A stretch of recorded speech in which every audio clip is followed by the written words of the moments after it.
திருவிக நகர் தனி தொகுதி. ஸோ அதில வந்து பொற்கொடி ஆம்ஸ்ட்ராங் ஸ்ட்ராங் கேண்டிடேட்ன்னு பார்க்கலாமா சார்? அவங்களோட பிரச்சாரம் எடுபடுது. தன்னோட குழந்தையோட வந்து வாக்குக்கு சேகரிக்கிறாங்க. அவங்கள வந்து பல கட்சிகள் மாறி பல பேர் வந்து அவங்கள ஊக்குவிக்கிறத பார்க்க முடியுது ம். நம்மளால. திருவிக நகர் பெரும்பாலும் அதிமுகவுடைய கோட்டை மாரி தான். ஆனா 2021 பார்த்தீங்கன்னா, தாயகம் கவி 81,000 வாக்குகள். கல்யாணின்னு யாரோ நிப்பாட்டி வச்சிருக்காங்க. 26,000 ஓட்டு ம். ஏடிஎம்கே. இப்போ வித்தியாசமே 50,000த்துக்கு மேல. அந்த தாயகம் கவிய இந்த தடவ சேகர் பாபுக்கு பிடிக்கலன்னு தூக்கிட்டாங்க. அவர் கொஞ்சம் பிரபலமான வேட்பாளர்.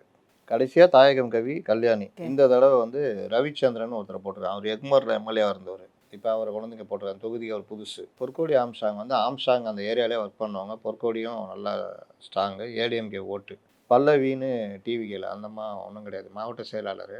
ரொம்ப எளிமையான இது. ரொம்ப வசதியும் இல்ல, செலவு பண்றவரும் கிடையாது. அப்ப அங்க யார் நிக்கிறா? டாப்ல ஃபர்ஸ்ட்ல நிக்கிறான்னா பொற்கோடி.